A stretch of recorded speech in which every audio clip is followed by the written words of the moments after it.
3 things to do to regain your confidence after being rejected, whether it was a first date, a few dates in, or a breakup from a long-term relationship. My name is Dr. Lilli. I help you heal from toxic relationships so that you can create the healthy relationship of your dreams. I healed my own anxious attachment, and now I help others with an insecure attachment style become secure so that you can create the life and the love that you desire. Let's get into the video. My very first overall comment is that you have to handle rejection like a secure person, like a confident person, like somebody who has a secure attachment style. Don't block out all of the emotions and reject them, but also don't cling on wondering what's wrong with you and how you can fix yourself so that you can be chosen. Embrace what a secure person would do.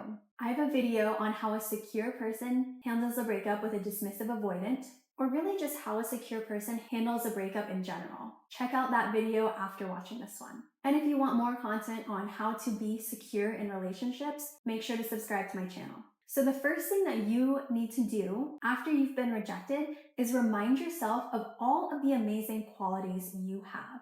It is so easy after a rejection to feel like something is wrong with you, that you have to fix yourself, that you're a bad person or not good enough or unworthy. But all of that is false. There may be things that you could improve upon, but that doesn't make you unworthy or unlovable or undeserving of partnership.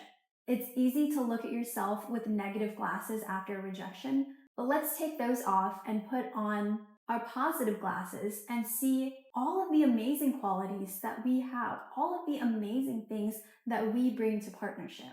You are the only person that is going to be with you for your entire life. You get to be your biggest cheerleader. You get to be your biggest hype man. So you need to speak life into yourself. The world is full of critical people, full of trolls, full of people that are projecting their negative views or the negative view that they have on themselves onto you. And you don't need to be that person to yourself. So speak life into yourself. Remind yourself of how fantastic you are. How you choose to think about yourself, how you choose to see yourself, then becomes reflected in how you feel, and that is how you act. If you don't think you're good enough, if you believe that you're unworthy, well then you're either never going to attract somebody, or you're only going to attract people that confirm that subconscious belief that you have. And you're going to see the world as proving that you're unworthy, when really the problem is that you feel unworthy inside and you're subconsciously choosing experiences that are going to reinforce that idea. But when you shift your inside, your outside changes too. You are the creator of your reality. If you don't fully believe that, but you like the idea of it and you want to believe that and you want more, that is the kind of work that I do with my clients.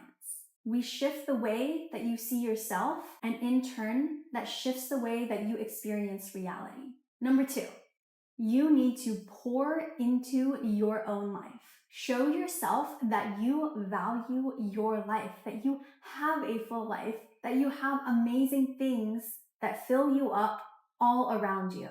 Pour into your goals, into your purpose. If you don't know your goals or your purpose, well, let's figure that out. It's not as hard as you think. Put time into your health, your family, your friendships. Rebuild the life that you desire. Create a life that you love. When you have a life you love, the rejection or the loss of somebody else from your life doesn't hurt so bad. It doesn't feel so big. Because if they're 10%, you still have another 90% that fills you up. But if they're 70%, well, then it's going to feel like a huge loss because you haven't built up the other areas of your life. What I'm not saying is to distract yourself from feelings and emotions that are coming up for you, because those are important clues. Those are important clues for our next point. And by feeling them, allowing them to process through without getting stuck in them, that's how you move forward. I had a client who, after a breakup, they were trying to distract themselves and fill their life with so many things because they didn't want to be alone. And while that is good to an extent, the fact that she was avoiding herself, avoiding her emotions and her feelings, that was the problem. So what I had her do was take some time to just sit with herself and feel and process through what was coming up for her. And when she was able to do that, she was able to detach and let go so much more. And that accelerated her healing and being able to move on from the pain of the breakup. At the same time, instead of distracting herself from the emotion, she was allowing herself to feel it and process it and grow the other areas of her life. And the last piece to regaining your confidence after rejection or breakup is doing this inner work. Really get down to the deep root cause of why you feel so much pain. What is being triggered by this rejection? What patterns showed up in the relationship? What was triggering to you? These patterns and these triggers are the keys to figuring out what still needs to be looked at within inside of us. What still needs to be healed?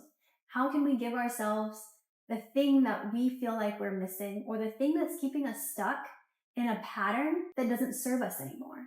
The work never ends, but the beautiful part about it is that your life continues to level up as you continue to do this inner work. Repeating these patterns and behaviors isn't only stuck in your mind, it's also stuck in your body, which means that you have to work with your body to process through it. If you're only in your mind, if you're intellectualizing your emotions, intellectualizing the experience, over focusing on the person that rejected you, you're never going to get through it. This is why I always combine mind, body, and spirit together. Because sometimes, really most of the time, we have to work with the body first in order to get the mind to a state of being more receptive to new things. The nervous system has to feel safe. The nervous system has to be prepared to let go of an old reality, old version of ourselves, old wounds, in order to call in and create and feel comfortable with a new version of ourselves, to feel safe enough to be in a secure relationship rather than feeling like it's missing something. Because when you haven't done the work, that secure relationship where another partner is showing up for you and showing you the love that you actually deserve, it feels foreign. It feels undeserved. It feels boring, and your subconscious and nervous system will start to reject it. You'll come up with reasons why this won't work, because your nervous system wants to keep you in the safe, chaotic, familiar, even if that familiar is unhealthy for you, rather than what feels like an unsafe, unfamiliar, but is actually so much better for you. In the past, when I was dating, I had the choice between two different men. One who I believe I subconsciously knew, and even to an extent consciously knew, was not really emotionally available, and another who showed up, who did all the right things and was emotionally available, but I wasn't ready for it. And I found nitpicky things to decide that he just wasn't it for me. Even though there was attraction, it was comfortable, it was good, it wasn't as exciting. The excitement came from the less emotionally available one, the one who repeated the patterns from my past, the one who later ultimately rejected me because he wasn't emotionally available. Unbeknownst to me, my nervous system at the time wasn't comfortable with the healthy, secure person that I rejected. So it is absolutely vital that you do this work, because you know that you want a healthy relationship. You're tired of repeating the same patterns, and you know that it is within your power to change your reality. You're sick of waiting around. You're tired of the same thing. You know it's time for change. And if it feels so overwhelming for you and you don't know where to start, I'm here to help guide you. The level ups that I see with my clients is so insanely beautiful, and I want the same for you. Because I know you're not just trying to heal from the rejection. You want to stop the cycle completely. You're ready for that healthy, secure partnership. So take that step, and you will back that up with action.